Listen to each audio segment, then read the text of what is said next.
Mayong buntag sa tanan niya na nagsugod pangabot ang mga kabataan dinhi sa Salvacion Elementary School.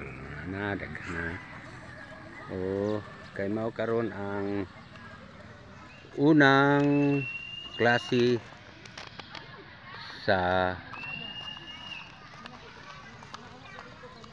opening school 2025-2026.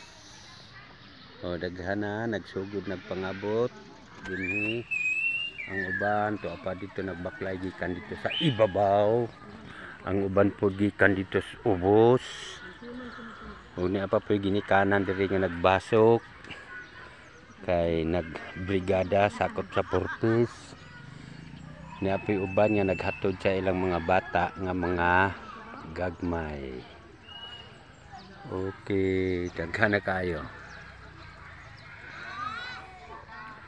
Salamat.